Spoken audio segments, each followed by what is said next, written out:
అనాది అనంత జ్ఞాన పూర్ణ రూపమై భారత్ మాతా కీ బాగున్నది. First of all thank you so much అని నాకు అద్భుతమైనటువంటి అవకాశం ఇచ్చినందుకు.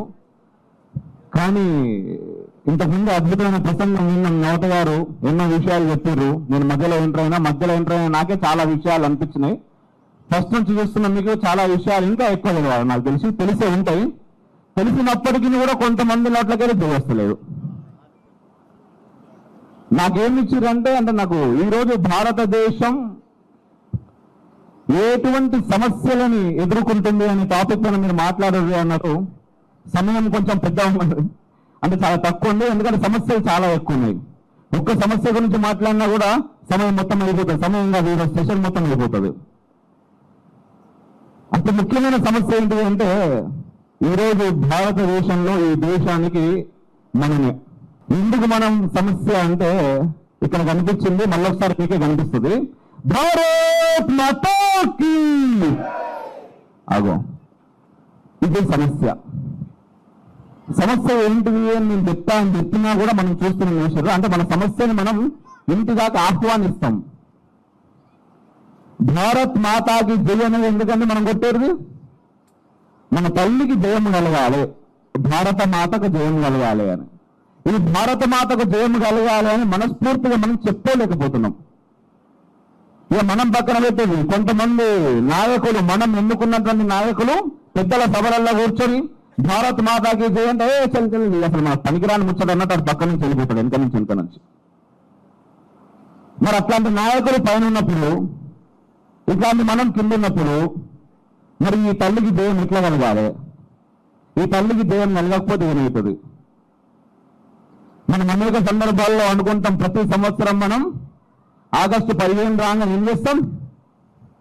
జెండా ఎగిరేస్తాం, పిల్లలకు కొత్త బట్టలు, స్వీట్లు, ఈడ త్రివర్ణ పతాకం జేబులలో పెట్టుకుంటాం. ముఖ్యంగా పిల్లలు పాపం 3-4 రోజులు ప్రాక్టీస్ చేసి ఆ రోజు పర్ఫార్మెన్స్లు ఇస్తారు, ఏమన్నా గిఫ్ట్లు ఇస్తే స్కూల్ నుంచి తీసుకొచ్చి ఇంకా పెడతారు. మరి అంతకు మించి ఏం చేయగలుగుతున్నాం? నిజంగా ఇక్కడ స్త్రీమూర్తులు చాలా పెద్ద సంఖ్యలో ఉన్నారు. ఆ స్త్రీమూర్తులు ఖచ్చితంగా ఆలోచించాల్సినటువంటి విషయం ఏంటిది అంటే సమస్య బార్డర్లో మాత్రమే లేదు, బార్డర్ దాటి ఎప్పుడో లోపలికి వచ్చేసింది. మరి ఏ బార్డర్ అది? భారతదేశం బార్డరా, మన ఇంటి బార్డరా అనే విషయం మీకు తెలవాలి. ఇంతమంది నవత గారు ఒక ప్రమాణం చేపించారు చాలా అద్భుతంగా. దాంట్లో ఒక మాట ఏంటిదంటే డిజిటల్ మొబైల్ ఫోన్లను పక్కన పెట్టి మనుషులతో మేము ఎక్కువ సమయం కేటాయిస్తాము అని చెప్పేసి. కానీ ఈరోజు ఏమైందా అంటే డిజిటల్ ప్రపంచమే ఉన్నది మనకు. మొత్తం ఎటు చూసినా కూడా డిజిటల్ ప్రపంచం కాదు, అన్నిటికంటే మించినటువంటి ఇటు మిత్రువు అటు శత్రువు. ఫస్ట్ మనం భారత మాత గురించే మాట్లాడుకుందాం. ఆ తల్లి గురించి ఒక 2 మాటలు చెప్తే, ఎందుకంటే చాలా మంది భక్తులు ఉన్నారు, సమయం చాలా తక్కువ ఉన్నది. నేను కేవలం 2 ముచ్చట్లు చెప్పి దిగుతా ఇక్కడ నుంచి. 1947 ఆగస్టు 15 మనకు స్వతంత్రం వచ్చింది అని మనం చాలా గర్వంగా చెప్పుకుంటాం. కానీ ఆ స్వతంత్రం దగ్గర నుంచి ఒక అతిపెద్ద శత్రువు మన దేశంలోకి ఎంటర్ అయింది. ఏంటండి ఆ శత్రువు? ఎవరికన్నా తెలుసా? ఎవరన్నా గెస్ చేస్తారా? చెప్పండి అన్నా. సెక్యులరిజం. అంటే బేసిక్ ఏంటంటే భారతీయులు, ముఖ్యంగా హిందువులు ఎప్పుడు కూడా సెక్యులర్ లేదు. ప్రత్యేకంగా సెక్యులరిజం గురించి నేర్పించాల్సినటువంటి అవసరం లేదు. కానీ మతం ఆధారంగా ఒక దేశం విడిపోయిందండి. భారతదేశం మాత్రం ఇక్కడ అందరూ ఉంటారు. మనం అందరం మనం ఏం ప్రతిజ్ఞ చేస్తుంటాం? నవత గారు చెప్పిన ప్రతిజ్ఞ కాకుండా భారతదేశం. చదివిన వాళ్ళు చాలా మంది ఉన్నారు. ఫస్ట్ చేయగొట్టడానికి మనకు నోళ్ళు లేవు, ప్రతిజ్ఞ చెప్పడానికి నోళ్ళు లేస్తే చాలా కష్టం.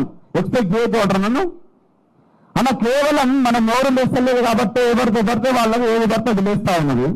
భారత్ మాతాకి చేయగొట్టేటప్పుడు మన చేతులు లేస్తలేవు కాబట్టి ఎవరు పడితే వాళ్ళు ఏది పడితే చేతుల్లో పట్టుకొని మనం మీదకి విసురుతా ఉన్నారు. ఒకప్పుడు ఏంటిదంటే ఒక శ్రీరామ కళ్యాణం జరిగితే పైనుంచి దేవతలు అక్షంతలు వేస్తుండే, దేవతలు పూలు వేస్తుండే అని మనం విన్నాం, మనం చదువుకున్నాం. కానీ ఈరోజు కల్లారా ఏం చేస్తున్నామంటే మన సీతా రాముల యొక్క ఊరేగింపు జరుగుతా ఉంటే పైనుంచి ఇప్పుడు కూడా పడుతున్నాయి. ఏం పడుతున్నాయి? రాళ్ళు పడుతున్నాయి. ఎందుకు పడుతున్నాయి? మన వల్లనే పడుతున్నాయి. ఎందుకంటే పోతే పోని వాని పాపాన వాడు పోతాడు. వాని పాపాన వాడు పోయినాక నువ్వెందుకు ఇలా గుర్తుంది? ఏం చేయ నీకు?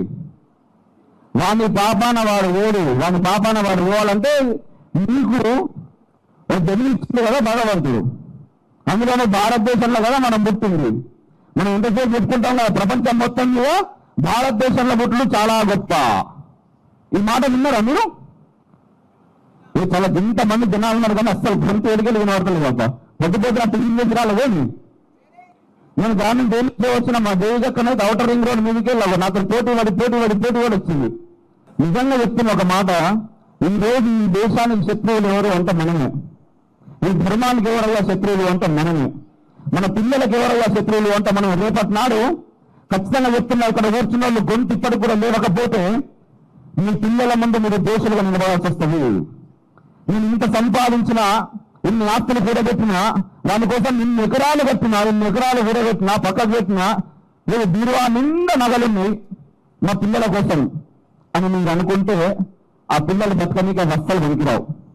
వారు రేపటి నాడు అడుగుతాడు మీ ముందు నిలబడి ఇంకో 20 సంవత్సరాలు, 30 సంవత్సరాలు, 40 సంవత్సరాల తర్వాత, నాయన లేకపోతే అమ్మ గతంలో ఏం చేసిరే వాళ్ళందరట ఎక్కడెక్కడి నుంచో వచ్చి మన ఇంటి మీదకి వచ్చి మనం కొడతా ఉంటే, బయటకు లాగి బయటకు పడేస్తుంటే ఇంత కూడా సిగ్గనిపించలేదా అంటే మీరేం చెప్తారంటే, బాపు మన ఇంటికి రాలేదు వాడు ఫస్ట్ పక్క ఇంటికి వచ్చిండు, ఆ తర్వాత ఇటు పక్క ఇంటికి వచ్చిండు, ఆ తర్వాత ముందింటి మీదకి వచ్చిండు. మన ఇంటికి రాలేదు కదా అని మనం సైలెంట్ గా చూస్తున్నాం. ఆ ముగ్గురిని బయటకు పంపించేసిండు. ఆ తర్వాత మన ఇంటి మీదకి వచ్చిండు. వాళ్ళ ముగ్గురు మీదకి మనం వచ్చినప్పుడు మనం వాళ్ళకి హెల్ప్ చేయడానికి పోలేదు కదా. సో మన మీదకి పోయినప్పుడు ఎవరొస్తాడు? ఎవరు రాడు. అందుకోసం వాడు మొత్తం ఎత్తుకపోయిండు, మనం కూడా అడుక్కడింటా ఉన్నాం ఇక్కడ. నిజంగా చెప్తున్నమ్మా, ఈ రోజులో కూడా జరుగుతున్నటువంటి వాస్తవం ఈ దేశంలో.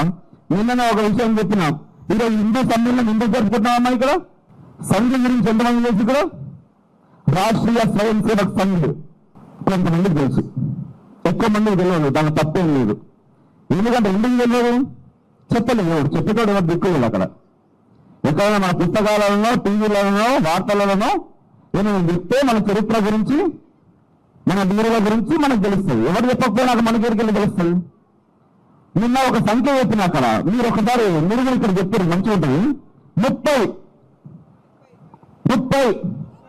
ఇక మీరు అందరు చెప్పేదాకా నేను దిగా స్టేజ్ మీద మళ్ళీ మస్తు మంది మనం మాట్లాడేటోళ్ళు, లంచ్ లేట్ అవుతుంది. 30 ఆడోళ్ళు, అమ్మ, త్రిమూర్తులు, శక్తి స్వరూపులు గొంతు లేపాలి. మనం ఇంట్లో మాత్రమే లేస్తామంటే కష్టం. మీరు గొంతు లేపకపోతే అందరూ లేపుతున్నాను గొంతు. ఇంతకుముందు ఎప్పుడు లైవ్ వివాద గురించి టీజీఎస్ అంటే ఏంటిది?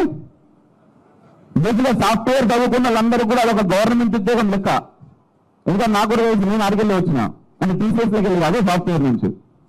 ఒకసారి సాఫ్ట్వేర్ చదువుకున్న తర్వాత మనం నార్మల్గా అయితే గవర్నమెంట్ ఉద్యోగం చేస్తే అంత ప్రశాంతం రాదు. ఏ టైంలో అయినా ఏం వచ్చినా ఏం కాదు, ఇన్ని సెలవులు ఉంటాయి, మంచిగా ఉంటాయి అనుకుంటాం.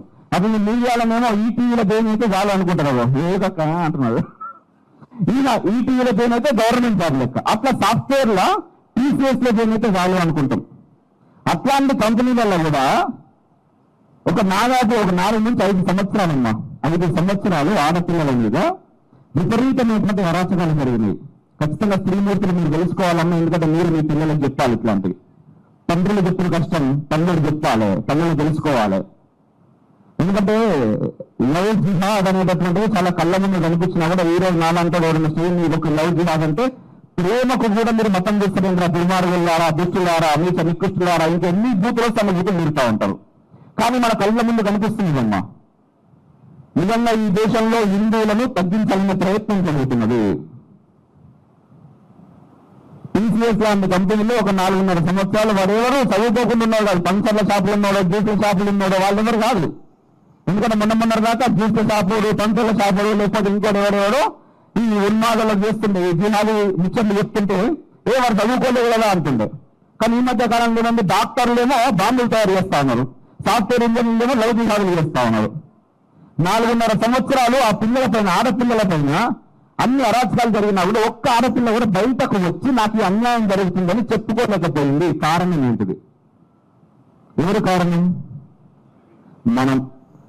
ఎందుకంటే చెప్పుకున్నా వీళ్ళెవరు కూడా పీకి వరగొట్టేది ఏం లేదు అని వాళ్ళకు నమ్మకం. అంత భరోసాను ఇస్తున్నాం మనం. ఈ సమాజంలో మనం బ్రతుకుతున్నందుకు సిగ్గుపడాలి.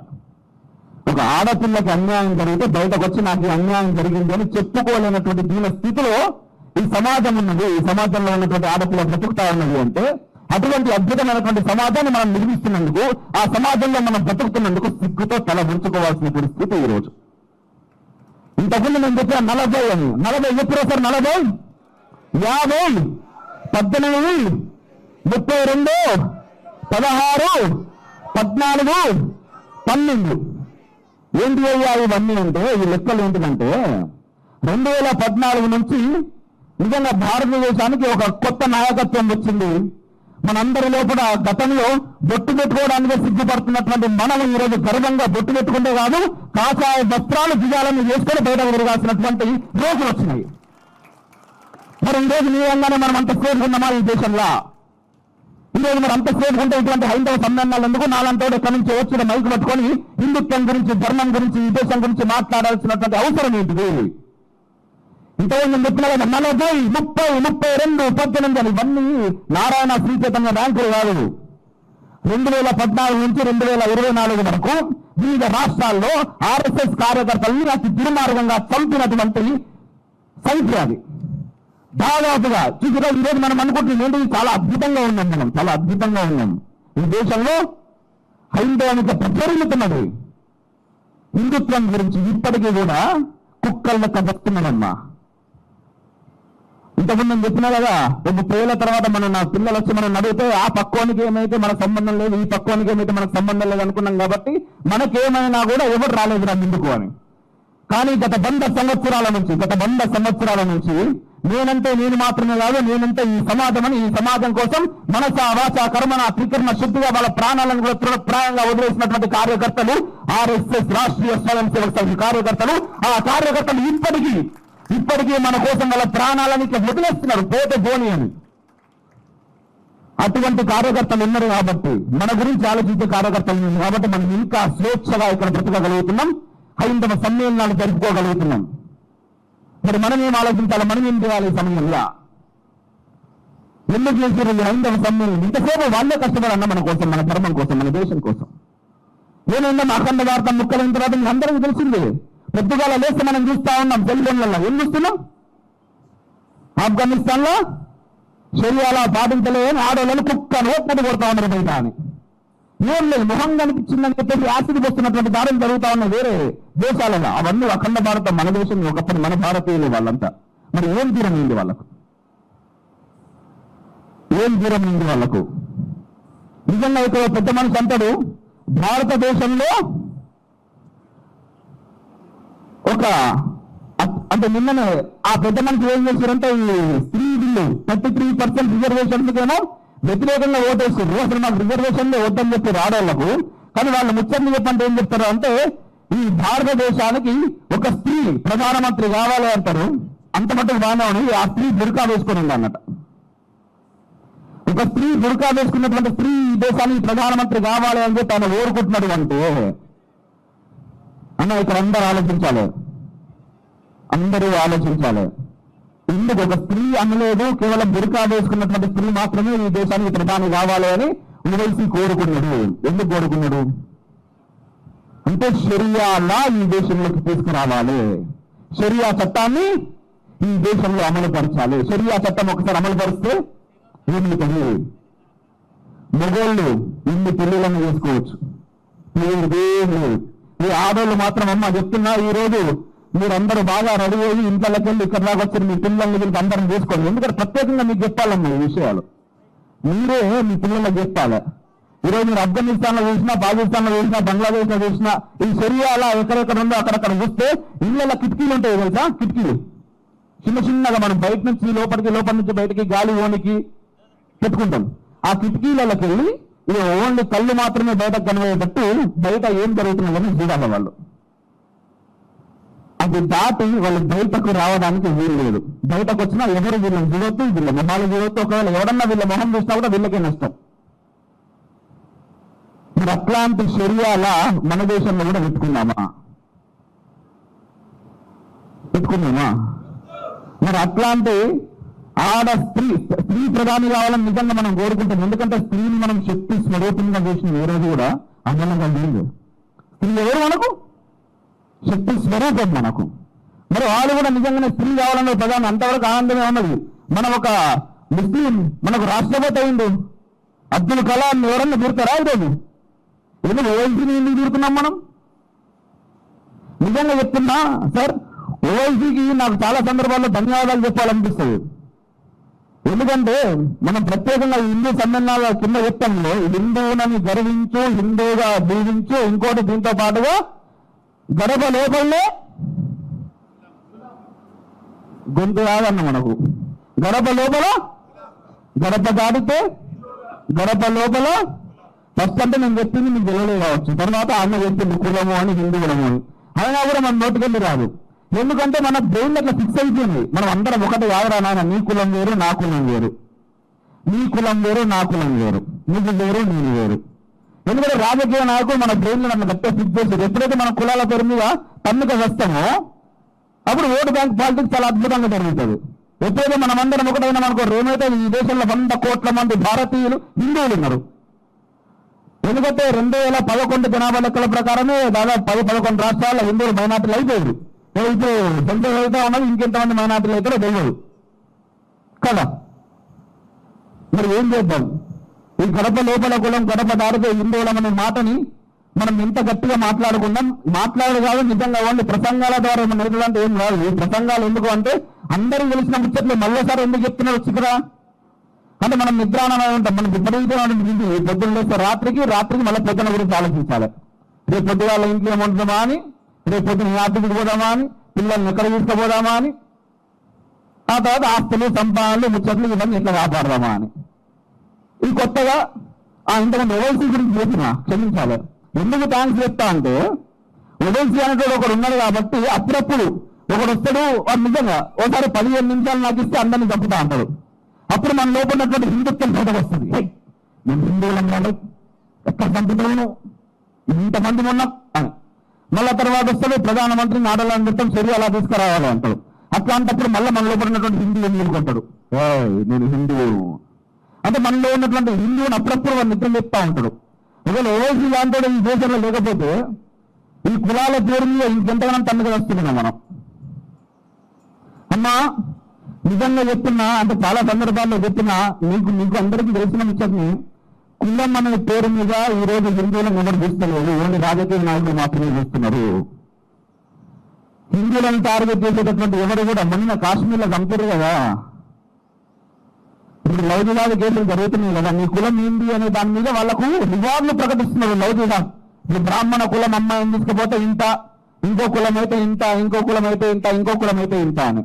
ఇప్పుడు మనం సిగ్గు లేకుండా కులం కులం కులం కులం అని దాంట్లోనే బ్రతికితే రేపటి నాడు నేను చెప్పిన కదా, మీ కొడుకులు మీ కూతుళ్ళు తర్వాత తరాలు మీ మొహాలు చూసి ఆ తర్వాత నేను దాచి పెడుతున్నా, మీరు ఏదైనా నింపుకోవచ్చు దాంట్లో. ఎందుకంటే కేవలం సంపాదన మాత్రం సరిపోదు. ఈ రోజు మనకందరికీ తెలుసు, మన చరిత్ర మనం చెప్పలేదంటాం, మన ఊర్ల చరిత్రను మార్చేసేదంటాం, మన విద్యా వ్యవస్థను మార్చేసేదంటాం. ఎన్ని సంవత్సరాలు సాకులు చెప్పుకున్నాం, ఈ రోజు మనకు తెలుస్తున్నది కదా.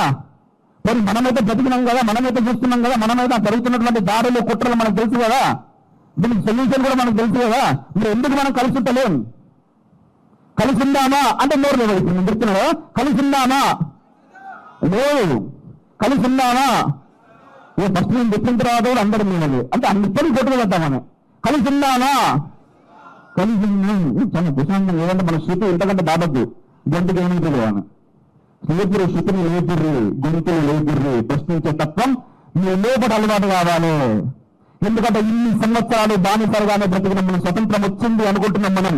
మన రాజకీయ నాయకుల చేతులలో ఇంతసేపు పక్వానికి బానిసగానే బ్రతికినాం. నిజంగా ఈ రోజు ప్రపంచం మొత్తం కూడా హిందువులు ఐక్యంగా ఉండొద్దు అని కనుక కుట్రలు జరుగుతున్నది.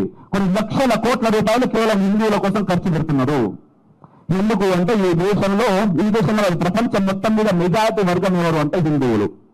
ఆ హిందువులందరూ కలిసి భారతదేశంలో ఉన్నవాళ్ళు ఒకే మాట మీద ఉండి మన చరిత్రను మనం తెలుసుకొని మన స్వాభిమానంతో మన కాళ్ళ మీద మనం బ్రతుకుతూ మోదీ ఎప్పుడు కదా ఏమని మనం కనిపెట్టి మనమే వాడుకోవాలి, మనం కొత్త ఇన్వెన్షన్స్ చేయాలి.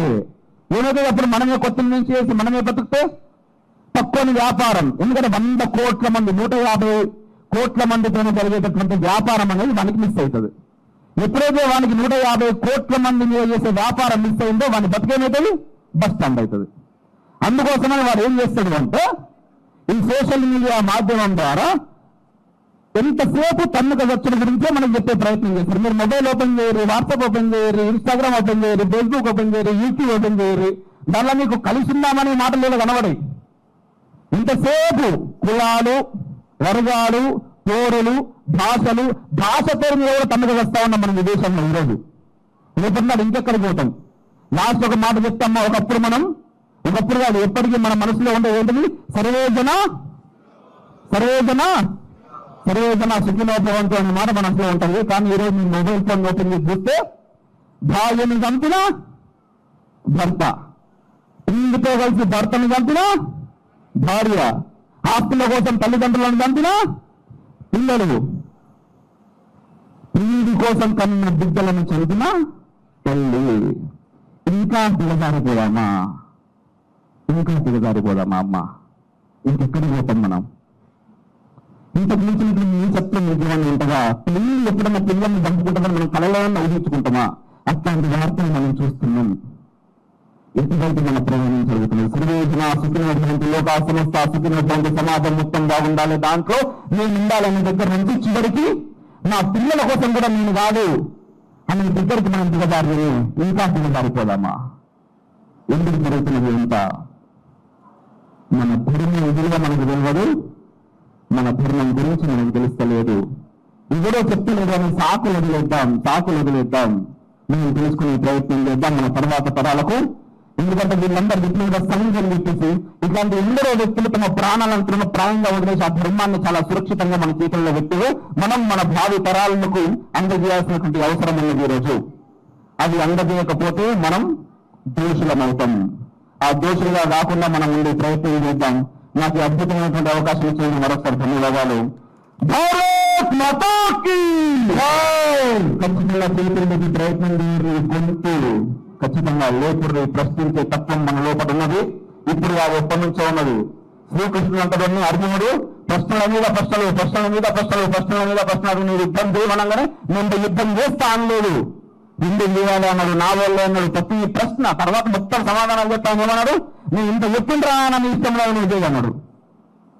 భగవంతుణ్ణి ప్రశ్నించే తత్వం మన లోపల ఉన్నది. నాయకులంతా మనకి ప్రశ్నించింది. ఓటేసినామా 5 సంవత్సరాలు మూసుకొని కూర్చున్నాం అనుకుంటే 5 సంవత్సరాలు మన నెత్తిని ఎక్కి తైతక్కలాడతారు. దయచేసి ప్రశ్నించింది. ఆ ప్రశ్నించే తత్వాన్ని తర్వాత తరాలకు అందజేయరు. జై హింద్.